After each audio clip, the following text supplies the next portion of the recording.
Assalamu алейкум. Бир туугандар, мына бүгүн сапар тартып отурабыз. 1984 жылкы туугандар, мынакей жуманын урматына Баткен областына, мынакей Талас областынын баштала бериши, бүтө бериши Таластан эртең менен чыкканбыз. Кудай насип кылса, Кудай буйруза, азыр Баткенди көзсөй сапар алабыз. Мына 84 жылкы жигиттер бардыгы ынтымакта, биргеликте. Кудайыбыз ынтымагыбыз артылы берсин. Кудайым өзү колдосун, коргосун. Жакшы аман эзен барып, ийгилик менен кайра кайтып, ушул эле сүйүнүч кайра кайтып келатканда да, айылда да, мекенде да, үй бүлөбүздө да бала чака кыз-кыркын бардыгыбыз менен биргеликте болсун. Аллахым жар болсун өзү. Аллага муктажбыз. Кудай Тааламдын өзү таразачылыгы, жакшылыгы, адилеттүүлүгү, сансыз берекеси, сансыз бизге кадам шилтеп кетип бараткан ачыла турган казыналар ачылып, Кудай буйрса ийгилик менен кайтып келүүбүзгө бардыгыбыз Кудайдын атында амин деп менен баштап турабыз. Аллахым кабыл кылсын. Кудай буйрса. Аллах жол берсин. Жакшы, ийгилик. Алла разы болсун.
Çıkan.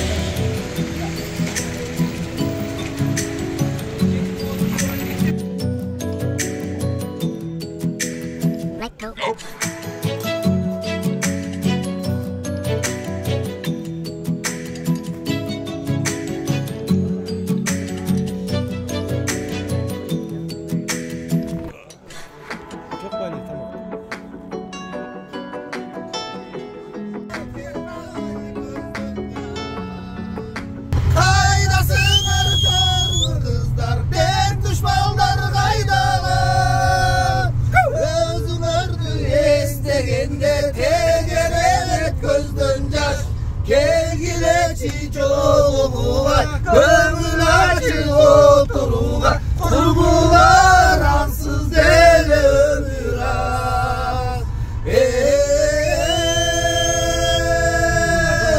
Kurgular ömür azsın.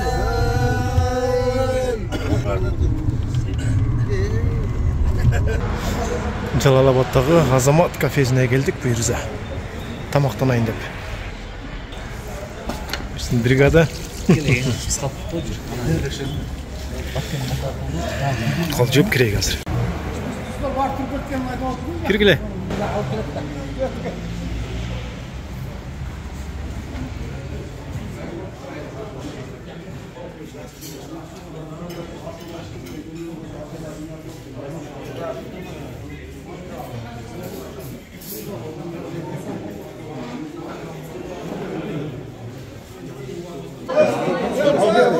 Совет,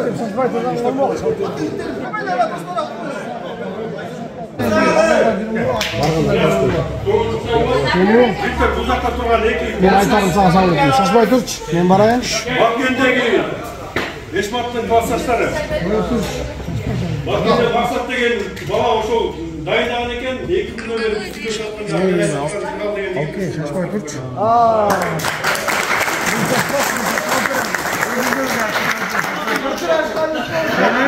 Анындағысы коллегасы екен, 1 жыл жыл бізде бұраған екен.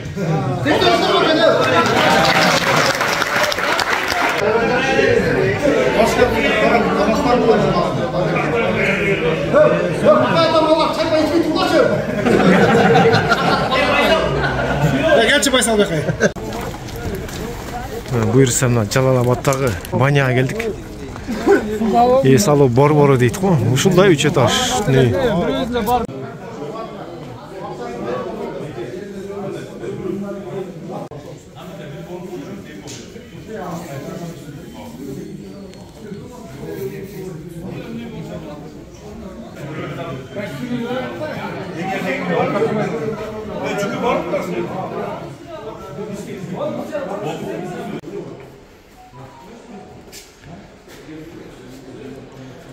Екінші қабаты негізі. Бірінші қабатын тартқанға тыйу салынады екен де. Анан екінші қабатын тартатабыз. Мощный екен де, мощный.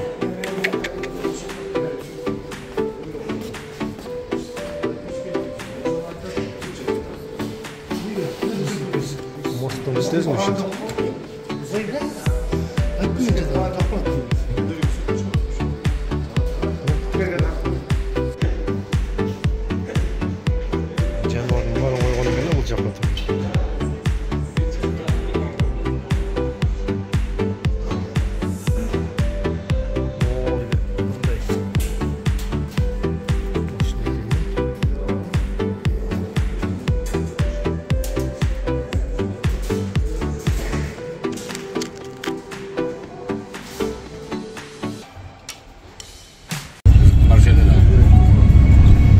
Құдай бұйырса Ошқа кіріп келе жатамыз. Таман есен. Мамбаң.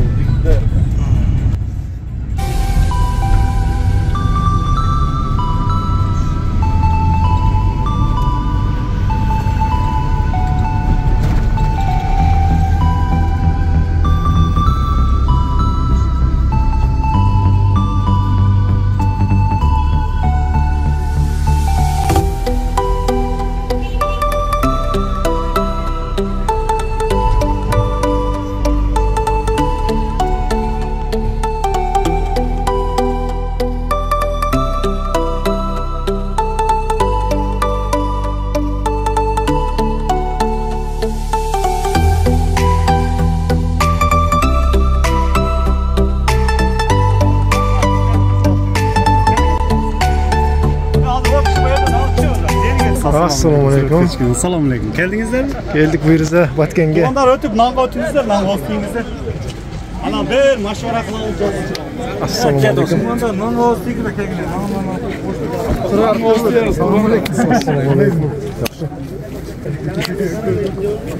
Assalamualaikum. Assalamualaikum. Aleykümselam.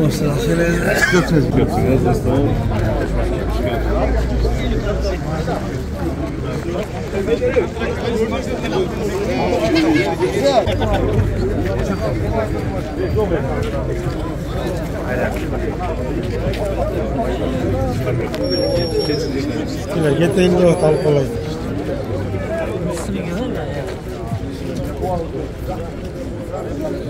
Madamın nasıl? Tam başına öyle mi madamın? Ha, madamın nasıl?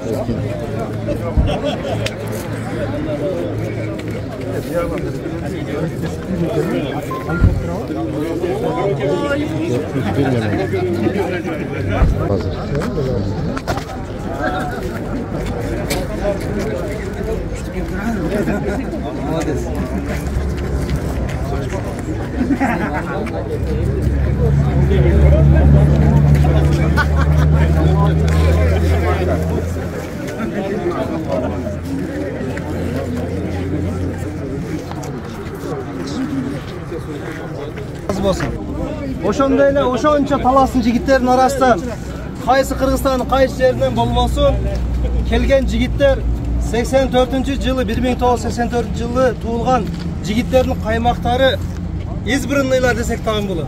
Тандалып ушул жерге келип отурасыздар. Алла Таала кадамыңыздарды келген сіздердің урматыңыздарга Алла Таала ушул Баткен облусунда Кыргызстаныбызга кут береке берсин. Ар кандай бөлүнүп жарылуудан, фитналардан, ар кандай душмандардан Алла Таала сактасын. Дайыма ушундай Кыргыздын жигиттери 84-жылгы болобу, башка жигиттер болобу, дайыма ушундай биримдикте мекенибиз үчүн, элибиз, жери үчүн бир каш каныбызды аябастан иншалла мекенибизге кызмат кылганга Алла Таала насип кылсын. Жана бардыгыбыз мусафир болуп ар жерде жүрөбүз. Эли журтубузга, бири-бирибизге дуа кылып, ынтымагыбызды Алла Тааладан сурап, ыйман сурап, жакшылыкка чакырып, жамандыктан кайтарып, бири-бирибизге себепчи болуп, бейиши дагы иншалла бирге болушуга Алла Таала насип этсин. Дагы бир жолу Баткен жергебизге куш келипсиздер. Кудай кааласа дагы алдыбызда дагы бир 2 саат, 2,5 сааттык жолубуз бар, сапарыбыз бар. Бул жер нейтральная зона деп коет. Бул жагы Ош, бул жагы Баткен. Ушул жерде ушул биздин жигиттер, Кызылкаян жигиттери 84-жыл. Бул жерде дагы иншалла досторубуздар бар. Кудай кааласа мындан кийин дагы биримдикте жолугушабыз. Бул жака мейман болуп келгениңиздерде 84 дегенде иншалла кызматка даярбыз. Кайсы жерде болуп бирге бололу иншалла. Мындан кийин иншалла сапарыбыз бардыгысы байсалдуу болсун. Алла Таала ниетибизди түз кылсын. Oyunda ар кандай нерселер болот. Бири-бирибизге өчөшпөстөн ушундай жылмаюу менен Пайгамбар саллаллаху алейхи вассалам хадисинде айтат, ат-табассум садака деп. Ойноп атканда дагы бир соопко иштеп калайынчы, жылмайып карап кой, доске, башка.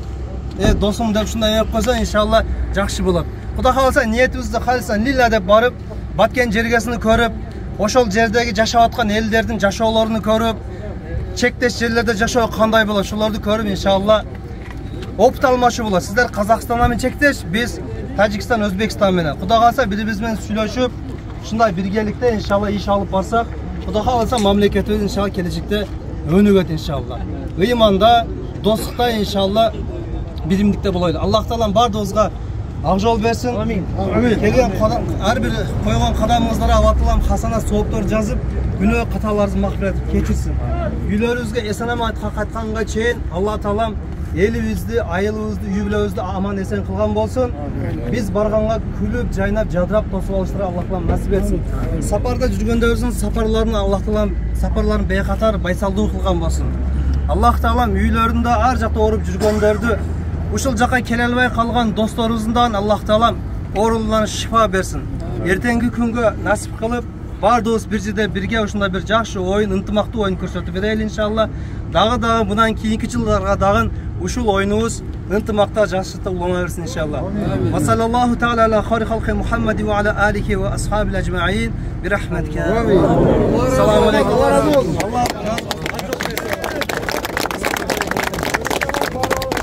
Жигиттер кеттик, бомбашынан. Токтогон жерге токтогон. Элчилет оя чоң. Команда болду.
Assalamualaikum. Hoş geldinizler, hoş geldinizler.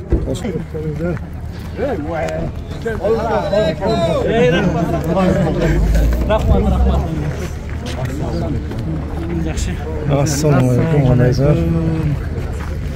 Qandaysizlar? Yaxshi.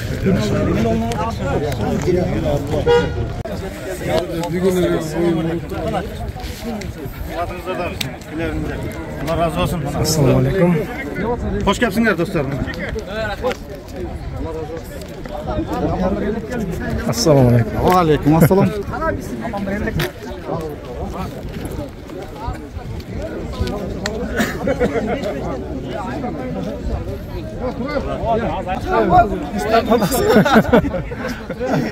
Evet, Turan.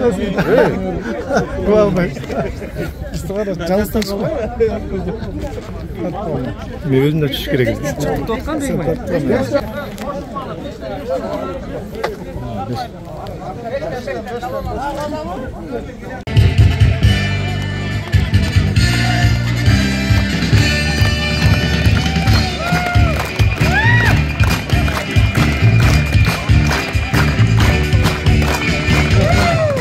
Assalamualaikum. Amansızlık kalayık aldı mene siz menen amandaş olayık, esensizlik kalayık, elden buru siz menen esenleş olayık. Monda bolgon stadionda başımız bugün birigip bağırız, birden sүйünüp, tatnaka giyinip mıқты iş-şara ötkөрүp turgan çağız. Andыктан улуу кичүү кез келген, ушул кечте бет келген, укмуш кечеле балиде узун жыл өтсө эстелген жакшы кече болсун. Купулга толсун десеңдер, бир дүркүрөт калчак коебуз. Бүгін албетте 1984 жылы жарык дүйнөгө келген мырзаларынын достук ынтымак жолугушуусун өткөрүүнүн алдында турабыз. Андыктан аталган кечеге баардыгыңыздар кош келипсиздер. Бүгүн биздин бүгүнкү иш-чарага ат артып, жол картып, ашып, суу кечип, 7 дуанын жигиттери толугу менен катышып турат. Анда эмесе келиңдер, бир шаңдуу түрдө жаңгактын мекени болгон Жалал аттык туугандарды тосуп алабыз.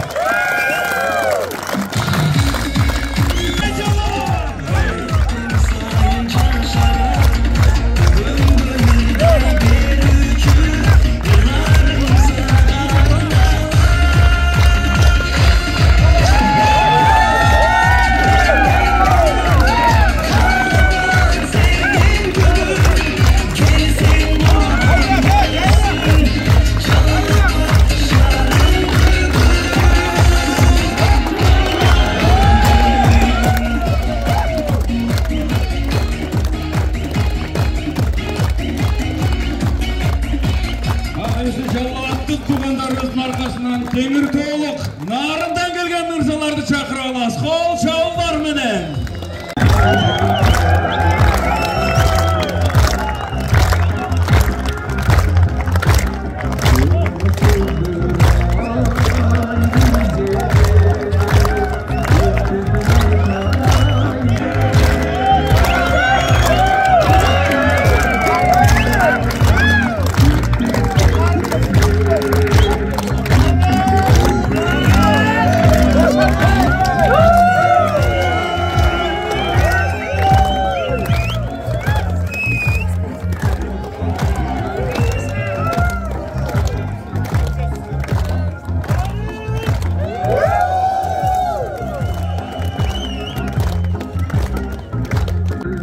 Birinci gezekte ardımızlarga Ordoğlu Oğuz Oğuz'un komandasını çakırap kol çaptırızlar.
Алтын саға бақ менен алғалай берген Баткенімде тұр Баткен облысының тұрғындарын 84-ші жылы алғаларыңызды қол жауларымен алдыңыздарға шақыра алабыз. Қол жаудыралы.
Баткен облысындағы өкілі Келдібеков Ешмат ағаға сөз берелі. Қол жаумаңыздар.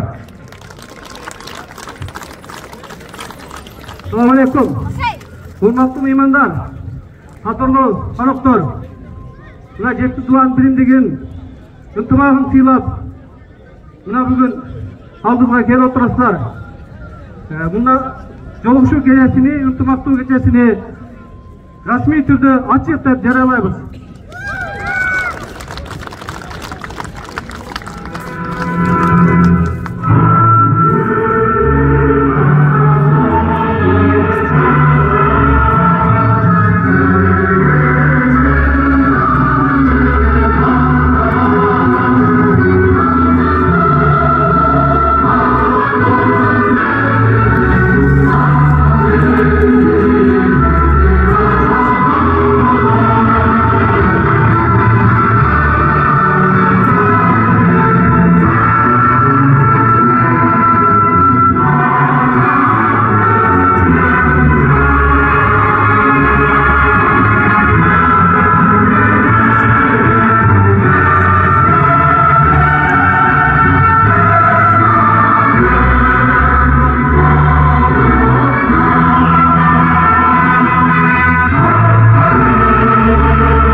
Келген ағаларды орындарына ұзаталы келіңіздер, орындардан орын алыңыздар.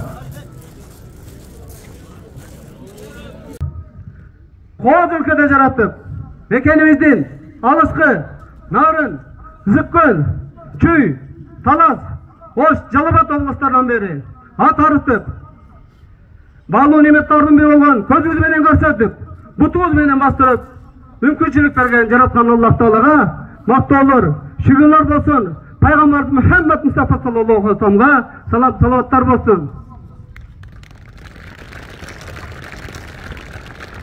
Hurmatlı dostlar, hurmatlı konuklar. Mına bizde bugün çoğun saltanat. Mına köpten kütken gün de jetip geldi. Kudayım buyursa saltanatımızды жақсы, игілікті өткөрүп, бөді қыстан алыс қылып, жаратқан жаман көзден, жаман сөзден, тойбас напсиден, açköz sarandықтан сақтасын. Allah'ım bizдің салтанатымызды, ертең спорт ойындарын игілікті, жақсы өткөргенді насип қылсын. Hurmatlı dostlar, Кудай буйрса эртең спорт оюндары башталат. Жакшы ынтымакта, биримдикте жакшы өткөрүп бериңиздерге биз тилектешпиз. Ошондуктан кемелер жеңүүчүлөр жеңгенди да билиш керек, жеңилгенди да билиш керек. Ошондуктан урматтуу достор, бирибизди сыйлайлы, урматтайлы. Башка бизден кийинки муундарга үлгү болууга Аллах таалам насип кылган болсун. Чоң рахмат, кош келипсиздер. Маанилүү мазмундуу сөздөр үчүн ыраазычылык билдиребиз. Кийинки сөз Жыргалбек Муктаралиевичте. Баткендик бирок Жалал абадта иштеп атат. Саламатсыздарбы, урматтуу Жети Тубан азаматтары? Бүгүнкү биздин 1984-жылы туулган азаматтардын ынтымак курултайына кош келипсиздер. Урматтуу достор, мен бир туугандарды эле айтам. Биз Жети Тубандан келген бардык досторубузду ушул Баткенде колдон келишинче биздин Баткен эли силерди дайым ийгилик тосулат. Сиздердин эмгегиңиздерди биз баалайбыз. Урматтуу достор, бүгүнкү жана эртеңки иш-чараны ынтымакта, биримдикте бардыгыбыз ушундай келген болсок, ушул темп менен бардыгыбыз ийгиликтерге жетели. Кош келипсиздер дагы бир жолу. Кыргызстан 1984 барбызбы? Акырын кошуналар жакын биякта чөчүп кетип жүрбөсүн. Рахмат, анда келиңиздер, оң жактан баштап сөздү бере берели. Азиза. Ассаламу алейкум. Туугандар, достор, кандайсыңар? Кандай келип алдыңар? Алла разы болсун. Жараткан Аллага мактоолор болсун, пайгамбарга салам салаваттар болсун, жигиттер. Үй бүлөлүк бакыт талай калайм. Ысык көлүнүн атынан салам силерге баарыңарга, жигиттер.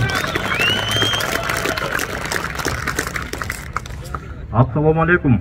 Бүгүнкү кеченин катышуучулары, урматтуу Жети Тубандан келген кыргызымдын кыран жигиттери, сиздерге Ысык көл областынын атынан жалындуу салам айтабыз.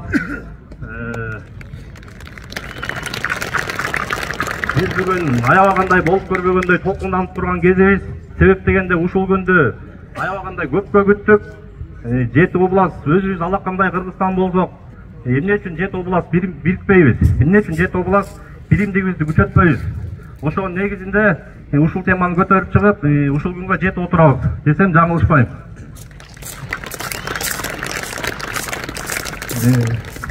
Ынтымак жана достук деп бизде айтылгандай эле, эң башында ынтымагыбыз болбосо, андан достугубуз бизде эч кандай болбойт да. Ошон үчүн эң биринчиден ынтымакты алдыга коелук, андан кийин достошо алабыз кенен кесипчи. Кудай буйрса, мына Жети областта кандай гана кереметтүү жакшынакай жерлер бар. Жакшынакай кол жерлер бар. Эмне үчүн ошол жерлерди биз көрө албайбыз? Ушундан пайдаланып, давайте Жети областты кыдыралык, элин көрөлүк, жерин көрөлүк, багым таталык, бири-бирибизди сыйлашалык колдон келишинчечи. Ошо эми Баткен областынын жигиттерине силерге Алла разы болсун. Силерге чоң ыраазыбыз биз. Ушул күндү чыдамдык менен күткөнбүз. Негизи мына Баткендиктер Байыртадан барктуу эл. Баткен жери Байыртадан барктуу жер. Баткенимдин өрүк зары төгүлгөндөй болонокчу. Эмне? Таптаза ысык көлдөй. Караңларчы, мен алтындай болгон досторум, бүгүнкү күн кандай гана рахаттуу. Бүгүндөн дагы эртеңки боло турган күн андан таттуу. Жашыбыз 40ка келип калса дагы жигиттер, өткөрөлүк ушундай турнирлерди салтанаттуу. Кыргызымда жакшы сөз бар. Досторубуз менен жүрсөң бийиксиң дейт. Достордон чыксаң жалгыз жүргөн кийиксиң дейт. Эч убакта жалгыз жүргөн кийиктерден болбойлу алтындарым.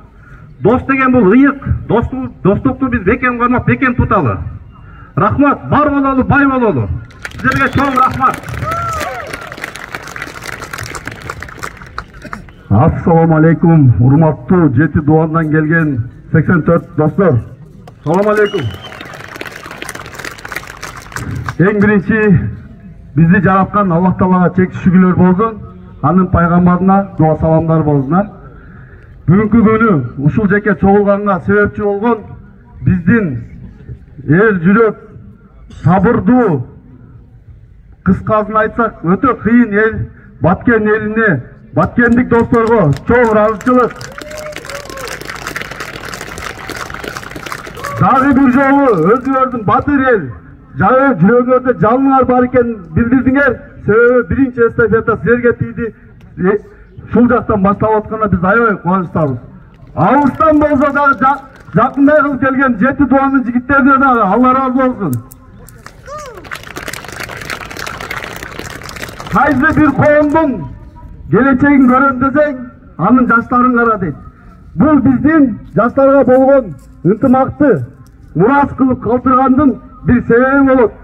Андан тышкары экономикалык жагынан алсак, бул биздин ички туризмди өнүктүргөнгө өтө чоң салым. Мен ушундай деп эсептейм.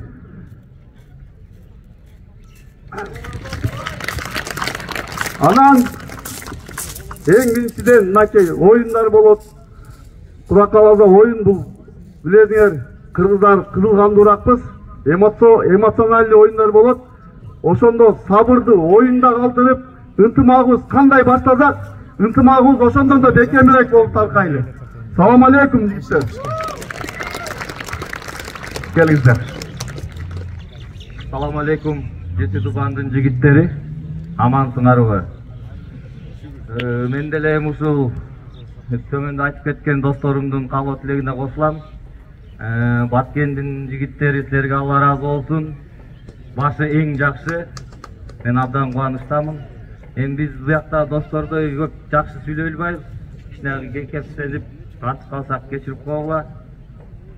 Билесиз, жакшы сөздөр бар болчу. Сүрдөгө мен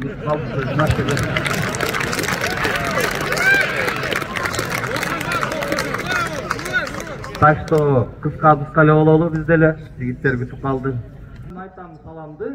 Аманбы?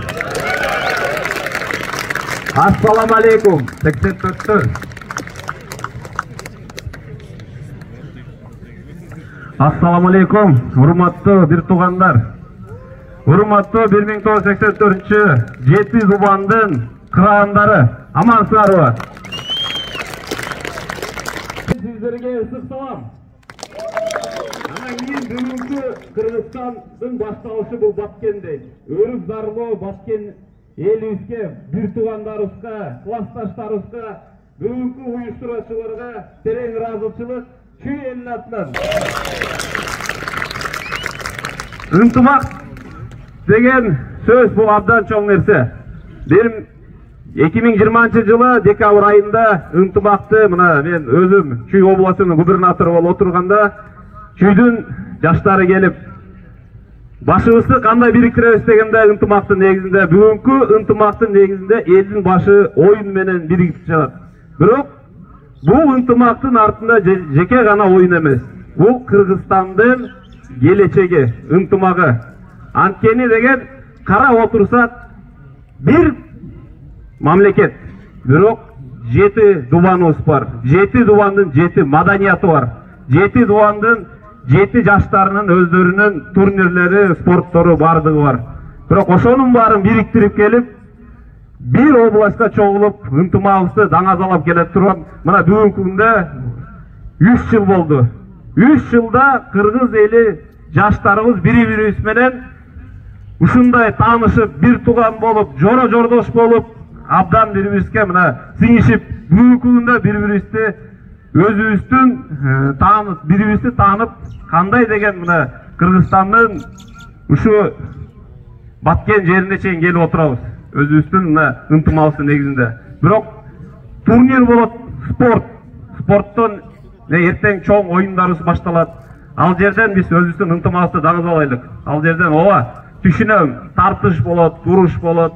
Бирок ошону жана айтмакчы, жогоруда айтмакчы, ачуу кызыл кандуулуктардын баарын ошо спорт аянтчасына калтыралы. Бирок ынтымагыбыз ар дайым бекем болсун. Сиздерге урматтуу бир туугандар, Чүй элинин атынан ысык салам. Рахмат. Ассаламу алейкум Баткен эли. Бүгүнкү чогулуштун 1984 жылкы классташтар, курдаштар. Бүгүнкү марекеге келгениңиздерге чоң рахмат. Ушунча эмгек менен келдик, ушунча канча күн күттүк, уктаган жокпуз. Ушул күндү аябай күткөнбүз. Анткени биринчи болуп жеребине тартканда эле ушу Баткен алганда аябай сүйүнгөнбүз биз. Анткени кандай болбосун ушул жакта аябай кара булут каптап, элдердин баары кан кузуп атты эле, ыйлап атты эле, апалар ыйлап атты эле, аталар ыйлап атты эле деп аябай кайгырып аткан кез болчу. Андай Баткен алганда, о Кудай буйрса ошо Баткенде той болот экен деп аябай кубанганбыз. Бүгүн келип алып аябай кубанычта отурам.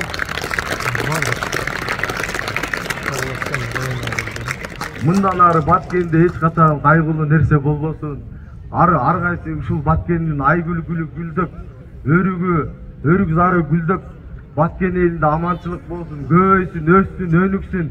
Эң биринчиден ушу Баткен элине рахмат чек болуп, канча жылдан бери канча азапты көрсө да ушу Баткен эли турат. Сиздерге тазим Нарын атынан, Нарын шаарынын атынан. Анан экинчиден могу 84-төрдү бизди баарыбыздын ушул группа ачып түптөгөн биздин Талас областынан Абдылас деген жигитибиз биздин группаны ачып ушунча бала азыр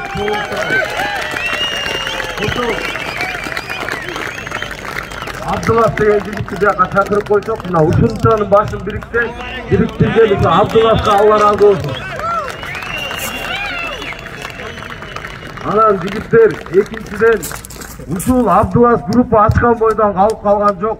Андан ары ушуну улап кеткен биздин Абдул Азиз досубузга Алла разы болсун. Мына биринчилерден болуп бизди Жети Дубанды Ысык көлгө чакырып, ошо жерден чайын берип, тамагын берип, бизди аябай коноктоп, сыйлап ошо жерде Баткен элине мына биздин Эшмат досубузга биринчиликти мындай алса эле, биринчиликти алып калды. Мына Эшмат досубуз ушу Абдулас менен биздин Азиз досубузга ушу общий Жети Дубан 84-төрдүн атынан бир жакшы камчы анан ак калпак менен сыйлап коебуз дейт.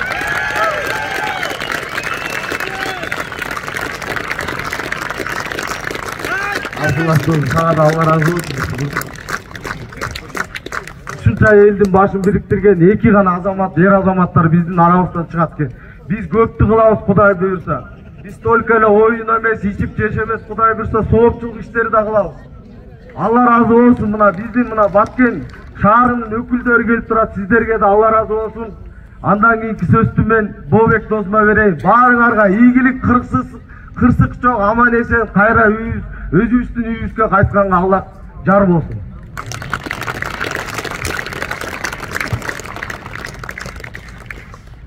Ассаламу алейкум 84. Жалпы Кыргыз Республикасынын 1984-жылкы туулган бардык жигиттерге ысык салам Талас областынын атынан. Ушундай мына бүгүнкү ушундай стадионго баарыбыздын башыбызды бириктирип, алыскы жерден Талас областынан, Нарындан, Көлдөн, Чүйдөн, Жаңылоктон, Оштон келген бардык жигиттерибиздин башын бириктирип отурган өрүк зарлуу Баткен жигиттерине чоң салам. Рахмат силерге, Алла разы болсун. Бул өтө чоң бүгүнкү күнү 84-жылкы жигиттердин бүгүнкү күнү эң чоң тарыхый жолугушуусу деп белгилеп койсок болот. Кудай буйрса, Кудайдын кулагы сүйүнсүн, эң жакшы иш-чаралардын башталышын Баткен областы баштап жататына. Кандай деген кыйын кырдааларды баштан өткөздү. Канча деген, нечен деген жарандарыбыз, эл жүрөктөрүбүз өтүп кетти бул дүйнөдөн. Мына ага багыштап Куран окутулду. Куран кабыл болсун, дарегине жетсин. Баткен элине чоң рахмат. Талантыбыз Талай досубуз айтып кеткендей, биринчи сууруганда эле Баткен элине келген, эч кандай шылтоосу жок, эч нерсеси жок эле. Сразу макул болгон бул жигиттер. Айкөл жигиттер негизи, баатыр жигиттер чыгат. Рахмат силерге. Анан сүйлөп берсек сөз көп болот негизи. Калуу тилектерди дагы ресторандарда да сүйлөйлү. Бул жерден бизден ушул Баткен областынын администрация башчылары, өкүлдөрү, район башчылары, мэриядан келген биздин дагы коноктор, бизди ушундай алыс жерден келди, коноктор келди деп өздөрүнүн алтындай болгон убактыларын коротуп, ушул жерде турган биздин Баткен областынын 1 облустук администрациясы жана 3 райондук администрациясы жана 3 мэриясына биз өзүбүздүн чаккан Жети Дубандын атынан подаркаларыбыз бар эле, аларды тапшырып коюуга уруксат этиңиздер.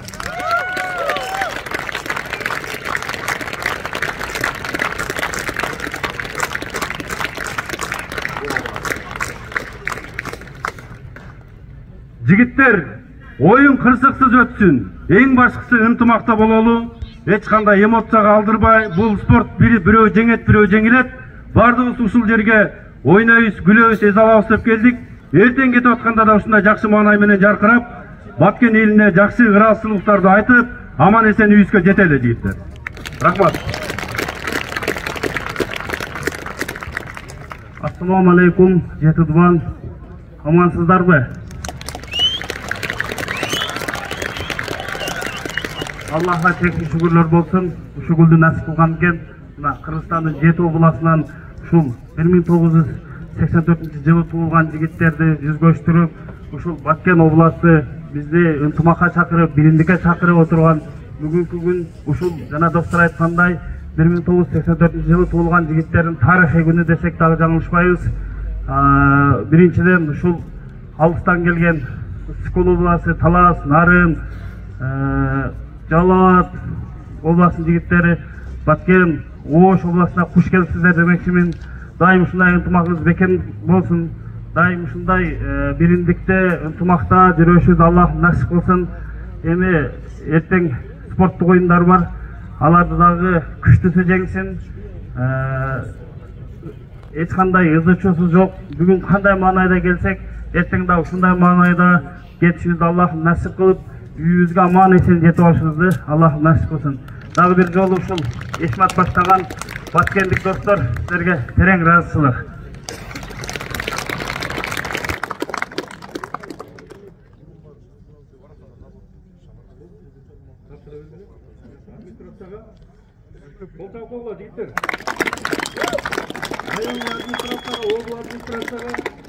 Бир городага ар бирине бирден картина бар.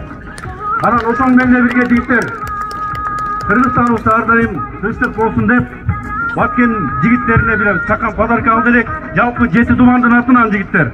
Ушунда Кыргызстандын картасы түшүрүлгөн саат Баткендик 6 жигитке.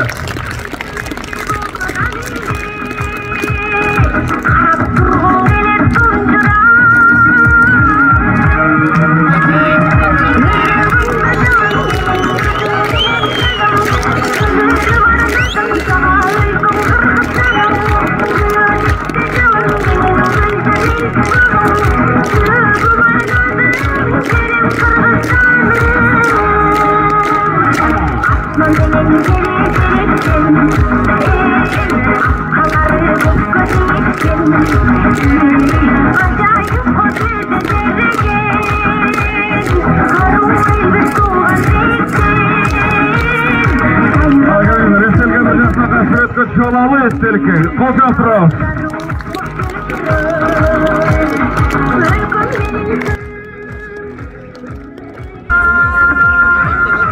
Assalamu alaikum, hurmatlı 84'tür.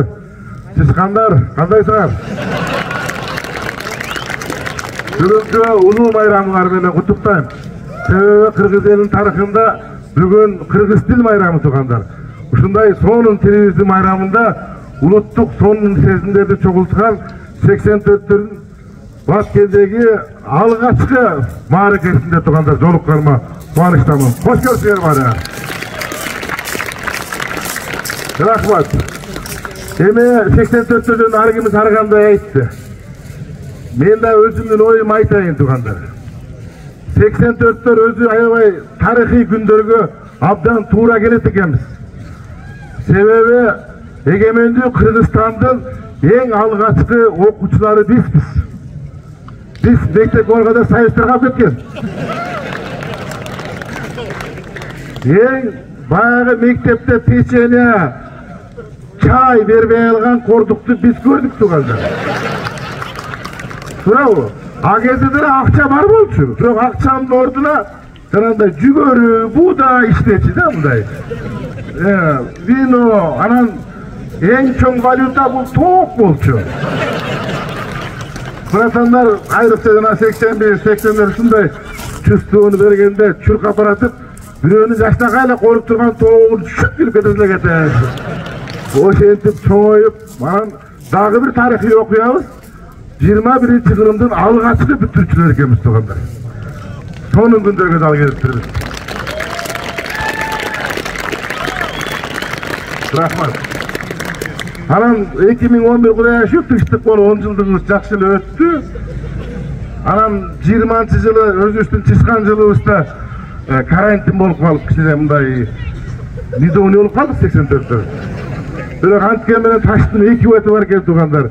Карантин деле болгону менен бирок карантин жылы биз адамдардын кадырын, ден соолуктун кадырын, достун кадырын, деги эле жакын адамдардын тирүүлүктүн кадырын сездик. Ошону биздин жыл болгон жылдары ошо жыл эмес сезилди. Баалуулуктар. Ушундай баалуулуктарды коштоп, сонун дата күндөргө дагы кездик атабыз. Мен да толкунданып кеттим туугандар. Могу жакта кол чыга берсеңер, мен депутатка коюп атам, небере деп. Ошондой эле болуп кетет экен туугандар.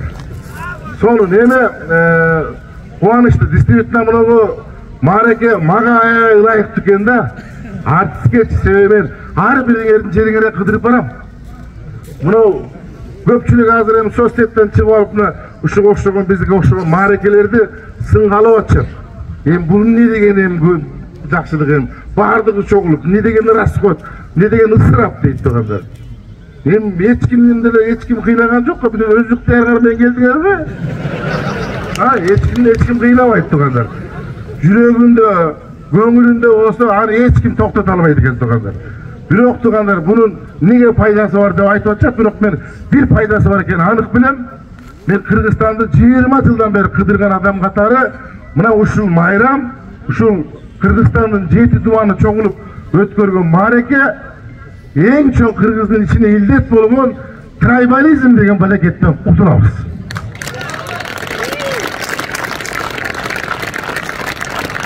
Ушул жагынан туугандар биз ачко иштеп атабыз.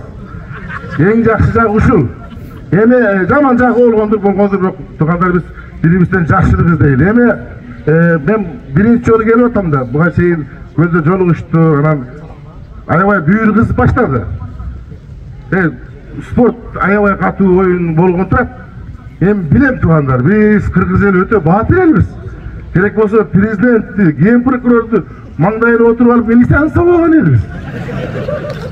Анан туугандар, бул жерде мындай чын эле акылыбыз тунук, чын жүрөктөн сүйүү, махабатыбыз менен келгендеги туугандар, анча-мынча спорттук эмоцияга алдырбаңыздар. Эми спорт туугандар, анан баа эрдик кылып койсо, биттик кылып таштап, анан шерменде болбойлу аракет болуп. Ошол эми туугандар, Кудай берсе 2 күн дагы жакшылыгыбызда көп сапарлашып болобуз. Сонун минуттар алды да, мен ырдап берейин, аппарат слабый экен, ырдай берейинби? Мен бир фонограмма ырдайм туугандар. Неге фонограмма ырдайм? Себеби мен өзүм мындай живой ырдаганга сулук жок туугандар. Ала тоонун баласымын, жай музыка болсо өтүп кетем. Шустыр музыка болсо жетпей калам. Анан акыйкат айтыш керек, базарда деле товардын кемчилигин айтып саткан бул береке болот да. Ансыгы фонограмма бир өзүмдүн голосум, өзүм төлөгөм туугандар. Айта албайм дегендер, бирок туугандар, бул жерде каалаган тема коюп кое берсе болот. Бул 84 дегенди деп кое берем туугандар. Кабыл алганыңыздар. Кайраттыра.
Rahmat klassdaşlar. Hadi ki.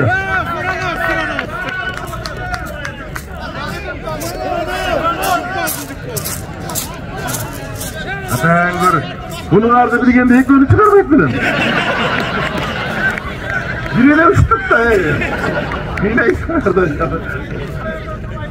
Bunay buyursak İngilizce talastarken oturganlar buyursa talas korganda sözsüz жалпы классташтарыма söz verem bir ikinci cüp bunu olan turganlar.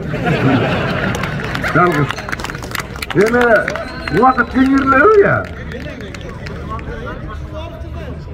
Машиналарды az geç girmek bu legal. Ötkönde jana elektromobil jönde aytıp koymadım bile. Oşondan beri eldim bari. Ötkönde bir şeyde böyle meni janıma gelip alıp toplap aytıp, "Hem o jеңеңди, батыр жеңеңди минип алдым" дейт. İstep aytıp atат da. Aa жақсы desem. Bolsun. Mende iki elektromobil var da oşonu gündüz saya versem bolobу deyt. Saya verdim ayağını uçaklasın. Ama aytıp vereyim be. Vakit gelende de aytayın dedi. Şunda hatayın aytayın dedi. Hem bunu bir yerde karaptımday bir suktanasın negizimde bir suktana turgan nersen aytayın. Bunu formalar öz-özün çoğun bacırayıp turgan bizden klassdaşlar. Bayırıksam o bağım emes bak. Halık aytam talastıp turgandır bazar жоқ esleri. Bazar жоқ esleri. Abdüsü. Hep hapta kolunu sonun görünü da öyle. Bir aktarasını size görünüyorsunuz, bir aktarasını size görünüyorsunuz. Ne güzel Kırgızistan'da sizlerle görünüyorsunuz zaten.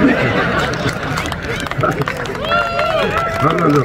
Fatır, emi maktana turgan jayыңар бар. Тура. Bireygen epos şu talastan payda olğan. Bireygen жазуучу Kızılday Айтматов sizlerдің балаңар. Атаңар, ағаңар, жердешіңер дегендей. Qanday keremetli, Çolpanbay деген батырына sizlerin. Uşular maqtanmağım da kim maqtanır? Sıra oturganlar. Maqtanış gerek. Biroq maqtanğa tatıptı. Hazırdağı mına oşo sözün üstüne sürüp bacırayıp sonun bolup geliptiler. Başkalar orada ülgü ala turganday bolup turabız. Bara geldi. Barızga uşunday жоопкерчилик насip bolsun. Бар болуңlar deyip. Ama oş tutugandara Yaman köp gezgeniz. Hayır görmez sizler köpsüzlerden. Rusya'ya çeyin gastırımdık baran. Bir bu yerde 3 kişi gelip uçurasam oldu, 2 oğuştan buluttu. Ağlar yok, şındığımda köp gençler. Köpsüzün gördüm buna, bugün yol kuşlardağı görün turaslar. Ana neyme, başkalarına kaçta da Çürük tuğanlarım hem köp desek arlaşmayızlar bilem de, orutun üstü. Bizdeki buna Jallavattıkıdagı kızıl tazır bolup bizlere tuğunun süretindeyiz. Bunu o yerde narındık tuğanlar açtı. Bana geldi. Şunday soğukta mal salıp çıkıp kaçı geldi bilem Yok, en çoğun nerse ıntımaktık. Bu şol klassdaştık, makalat degendey. Bir sonun gözürmemden kıskazı mağa abdan jağı otat kıskazı bunu büt Kırgızistan'a jağa turgan öme tarkay turgan bolsa en jakşı jeri da koopsuzlukka dayanbay jakşı bolot eken da. Kokus bir жерден çıka turgan bolsa ilboy öz çıkıp koyduk koy dese kızılsırı tökünge malum degendey har bir jeri özü tıysa bardık dese toktap kalat da. Stabil tülükö dagı paydalı jeri turganda.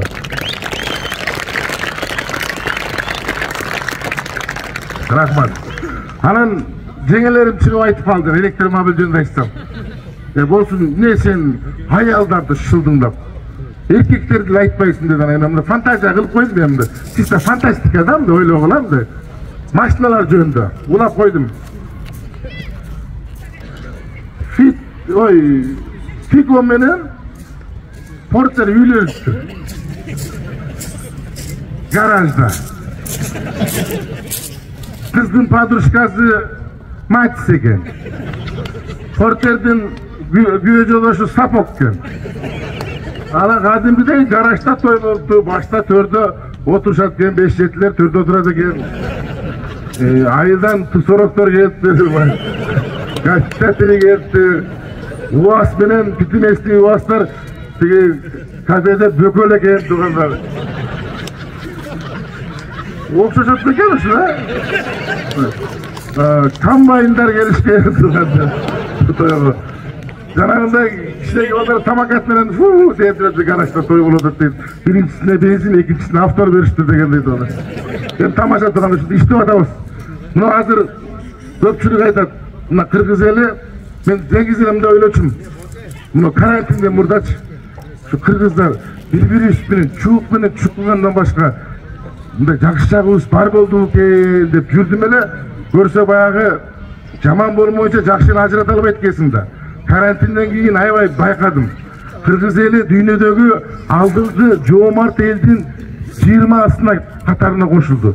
20 мамлекет болсо алдыңкы, ошонун бири кыргыз эли экен. Бул өтө кыргыз эли үчүн сонун. Дагы бир Кудайдан берилген жакшы белегибиз бар.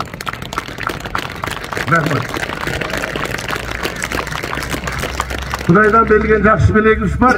Biz içeri birbirimiz bilen çokuşup tigi bu degenimiz bilen bирок sırttan düşman gelse ушундай bir автоматически hiç kim başçı olmasa деле zamatта bir bilek aylanıp bir muştum aylanıp kalgan hiç kim tımağımız tuğanlar Kuday bizge ulu sıfatı veriptir. Ушунда bizge Kuday kut kılsın tuğanlar. Keremet sıfat. Баягы Токмокто bir аксакал акчасын жоготур, анан келип элдер акчасын жоготуп беришти го. Ошо интернетке чыккан, мен анчалык таасир алган эмесмин. Ушундай билгем мен ага.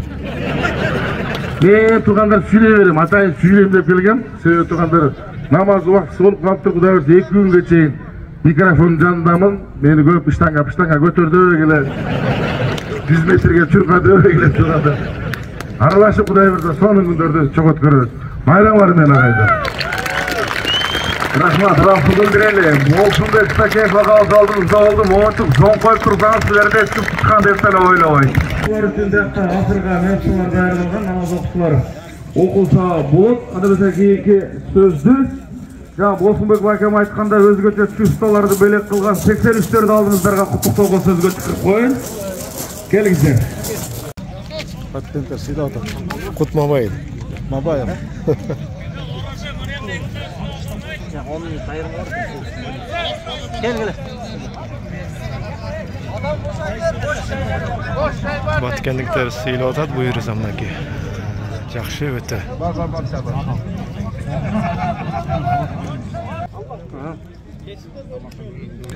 Анан буюрса чай içip бул жака намаз окуйбуз. Класс красавчик. Класстын командири. Кийин олсуңар деп. Бекер, dedi sıyla koyacağım. Камагашты. Сыйлаганда. Урматтуу. Ашоодо жок болду.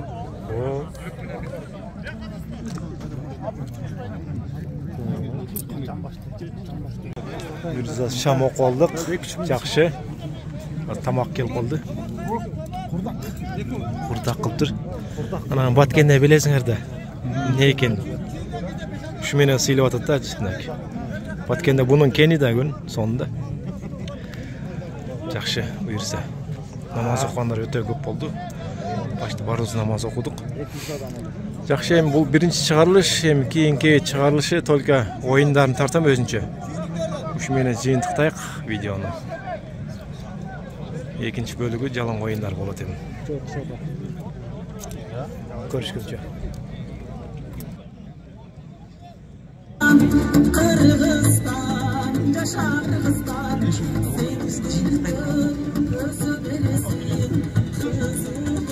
Assalamu alaikum. Урматтуу бүгүнкү кеченин коноктору, достор, 84-төр. Не дейбиз? Биринчиден ушул күндү насип эткен, ушул күндү ушундай деңгээлде өткүзүп жаткан биринчиден Аллахыма чексиз мактоолор болсун, шүгүрчүктөр болсун. Баткендин жигиттерине Алла ыраазы болсун. Чоң рахмат жигиттер. Бар болгула, аман болгула. Сиздер дагы Кыргызстандын бир бурчун чоюп жүргөн, бир бурчундагы кызмат кылып жүргөн жигиттерсиңер. Кызматыңар дайыма адал болсун. Бала чакаңар менен аяштар менен бактылуу болгула. Ошол бүгүнкү алгачкы эмеңерге чоң таазим. Ошо ынтымагыңыз арта берсин жигиттер. 84-төр бар бололу, аман бололу, кемейли, көбөйлү, өзүбүз менен өзүбүз. Дайыма ынтымагыңыз арта берсин. Рахмат. Ассаламу алейкум рахматуллахи ва баракатуху. Аллага чексиз макталоорубуз болсун. Сүйүктүү пайгамбарыбыз Мухаммад саллаллаху алейкум вассаламга саламдарыбыз, салаваттарыбыз болсун. Аллага чексиз шүгүрлөр. Урматтуу 84-төр ушундай иш-чарага катышып отурганыбызга миң мертебе шүгүр айтайлы. Келе албай калгандар бар. Бул жака ар кандай шарты менен, ар кандай ден соолугу менен, каражат шарты менен чет өлкөдө жүргөн биздин 84-төрүбүз бар. Ошолор азыр көрүп отуруп бизди кандай десем кыялданып отурат болсо керек. Биз бул жерде иш-чарага катышып отурганыбызга сүйүнүп Аллага шүгүр келдирели. Ошондой эле бул жерде той ээлери Баткен облусунун 1984-жылкы биздин туугандар, биздин классташтар, бордоштор, биз силердин артыңарда ар дайым бир муштун болуп турабыз. Кандай гана жагдай болбосун, жакшылыгыңарда бөлүшөбүз, жамандыгыңарда бөлүшөбүз. Ар дайым билип жүргүлө, артыңарда 6 облус бар. Серчек, 84 Баткен облусунун 84-жылкы балдарын кыскача айтканда, орой айтканда фронтовиктер, биздин чек арада бекем бек турган жигиттер. Канчалык болбосо да ушул жигиттер биринчи орунда, астыда турат, алдыда турат, артыңарда биз барбыз. Ар дайым бая ар кандай бали апаттар, кырсыктар болуп, биздин кошуна бизге кол соолуп келгенде отура албай калдым мен, жата албай калдым. Ушунчалык күйдүм, биздин жаш жигиттер, биздин жоокерлерибиз жок жерден өлүп кетти. Ошолорго дагы Аллахым жаткан жерлерин жайлуу кылсын, топурактарын торко кылсын. Şu jigitlerge bir tazim berip koyun, kol çağıp, koldoп koyla jigitler, bizden frontaviklerge. Rahmat. Toy toyga ulansın jigitler, ıntımağız arta versin. Ardayım uşunday jakşılıkta көбөйүп, Allah'ım bir gana bizge jakşılıkты nasip kılsın jigitler. Rahmat, gelingizler. Assalamu alaikum. Klastaşlar, dostlar, 84'tör. Жақсы салмалыктын үстүнө турабыз бүгүн. Мен ичиме аябай сүйүнүп атам. Ушул иш-чара ушу Баткен жергесинен башталып атканына. Кыргызстан мекенибиз Баткенден башталат деген сөз бар турабы. Ансыгандай бүгүнкү биздин ынтымак иш-чарабызда, ынтымагыбыздагы Баткенден башталып атат. Бул аябай жакшы көрүнүш. Анан өзүмдүн сөзүмдө ушул Баткендин жалпы эле баткендтерге кайрылып кетелем да. Ушу сиздерге арнайт элем. Биз Таластан келдик. Биз Таласта Талас залкарлардын мекени деп мактанабыз. Батырлардын мекени деп сыймыктанабыз. Себеп дегенде Таласта ушу Манастын мекени, Чолпонбайдын мекени деп аябай сыймыктанабыз. Бирок азыркы тапта, азыркы учурда Кыргыздын батырлары сиздерсиздер. Себеп дегенде Кыргызга ушул жерде чеп болуп берип турасыздар да. Ошо сиздерге таазим, сиздерге терең ыраазычылык. Сиздер чындыгы батырлар сиздерсиздер да. Анан жалпы баарыбызга ушу ынтымак каалайм. Бекеринен Аллахка да, Кудай Таалама да ынтымакка чакыруу, жамандыктан жакшылыкка кайтаруу жагат экен, ошол нерсени колдойт экен. Биз да ушундай жаман нерсе, терс нерсеге эмес, ушу жакшылыктарга үндөйлү. Мына бизде азыр мисалы үчүн баягы айтат эмеспи, жыйындар көп болор, жыйынтыгы жок болор деп. Жок, бирок бизде андай эмес. Бизде жыйынтыгы менен болуп атат. Иншалла жакшы ниеттерибиз болуп атат. Сиздерге мына жакшы иш алып барасыз деп атсыздар, буюрса. Ошол сооп иш, ошол жалпы Кыргызстан баарын 84-дүнө тиешелүү болот. Ошонун баардыгы ушу баарыбызга тиет. Ушундай сооп иштерди, ушундай жакшылыктарды кыла берели. Рахмат.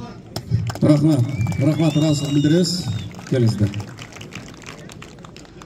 Бисмиллахир-рахманир-рахим. Урматтуу жамаат, биринчиден албетте пайгамбарыбыздын сүннөтү. Ассаламу алейкум ва рахматуллахи ва баракатух. Мына ушул жерде 7 дуландан келген коноктор турасыздар. 7 дуландан келген коноктор балким ар кандай ой менен келдик, бирок бир эле ой менен чыгайлы. Эртең кайтып атканда, эртең ойноп атканда, канткенде не кылганда ынтымак болот, биримдик болот, жакшылык болот. Ушул ынтымак кийинки келечек муунга таркайт деген биздин ички дүйнөбүздө маани, мазмун, максат боло турган болсо, жыйынтыгы болот. Кудай буйрса. Албетте тыйындын деле оң жак бети бар, сол жак бети бар. Бирөө утулат, бирөө утат.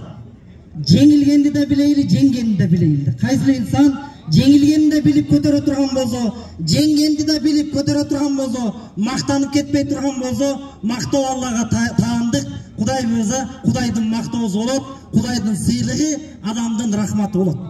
Андан кийинки маселе, адамга рахмат айта албаган Аллах Таалага рахмат айта албайт. Келгени кечеден бери, бүгүндөн баштап азырда кызмат кылып аткан Баткен элиме рахмат айтып коеюнчу.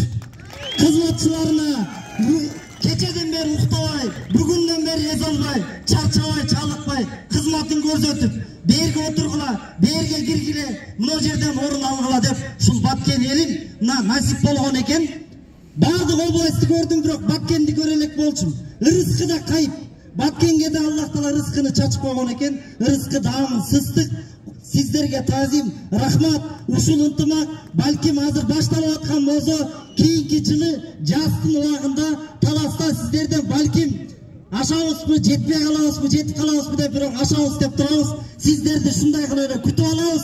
Кудай буйрса, ушул эле ынтымак биримдикте жети область биригип, ошол жерден ынтымакты дагы күчөтүп, Кудай буйрса, Кудайдын жардамы менен баардыгыбыз баш биригип, ушул быйылкы жылы менен эле ынтымак ыдырап кетпесин, кийинки жылы менен ынтымак ыдырап кетпесин. Өмүрүбүздүн акырына чейин Аллах Таала эки дүйнөнүн бактылуулугун берсин, байлыгын насип кылсын. Дагы бир рет Баткен элим, сиздер ушул тажик чегарасын коргоп, балким ушул некен душман өтүп кетпесин деп коргоп турасыздар. Ошол жерде корунуп турасыздар. Сиздерге рахмат. Аллах Таала күч кубат берсин. Мекенди коргогон бул өтө чоң сыймык да. Ошол сыяктуу Кудай буйрса, бардыгыбыз биргеликте бир жеңден кол чыгарган, бир жакадан баш чыгарган ынтымактуу мусулман кыргыз эли дүйнө жүзүнө таанылган элдерден болуп, ынтымагыбызды арттырып, күчөп жүрө берели. Рахмат.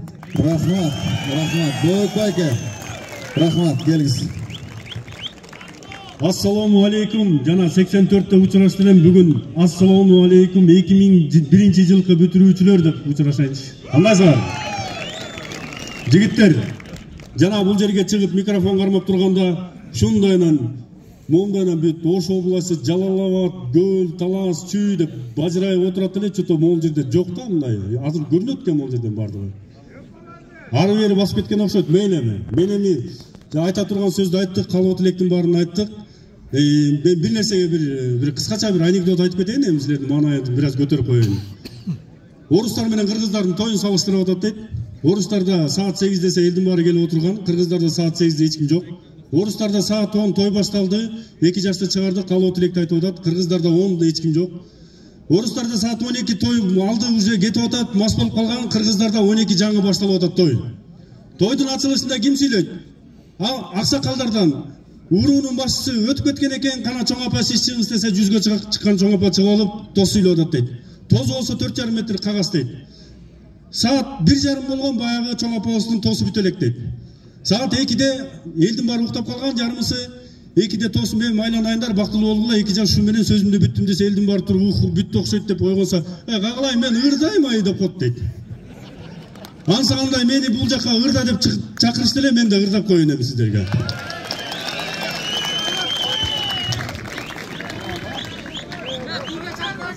Баарыңыздарды бийге чакырам.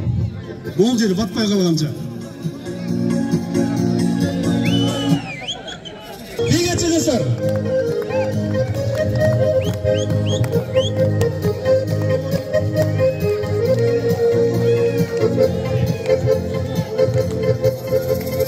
Kızılamın sana kızıksılık bülüş kızıl gülüm sen menin. Ay ay ay. Göçödüm men görsem kızganlamın sulu selki sen menin. Ay ay ay ay. Geçe gelsem bir gelsen da gördün köp kızlarga varallar. Jigitler kızıktır at senin. içkesin du cübbeli. Delbirim ay delbirim, ay ay ay delbirim ay delbirim, ay ay ay ay sensin benim delbirim, ay ay ay delbirim, ay delbirim.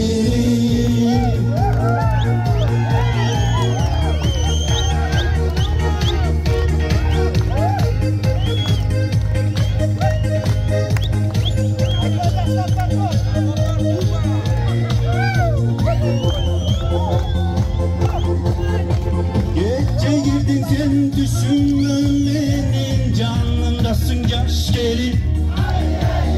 Ben uşunu sezdim mahabbatten kudretin güçleri. Bugün varan sağa gül götürüp göktösün güdeldirin. Ben aytamın ak sürdü sana, ay berim ay, ay berim.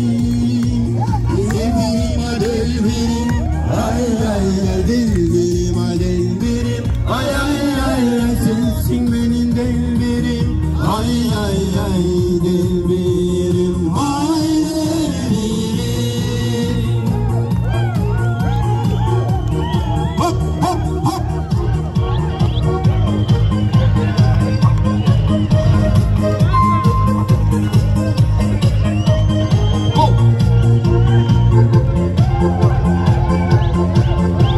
Kızıgamın sağa kızıksılık mülös kızıl gülüm sen benim.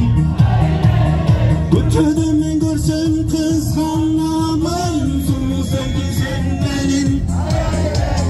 Geçi gelsen bir gelsen da gördün köp kızlarga aralaş. Gittir kızıktır at senin içkesin du cübbeli. Delbirim ay delbirim, ay ay ay delbirim ay delbirim, ay ay ay ay sensin benim delbirim, ay ay ay delbirim, ay delbirim.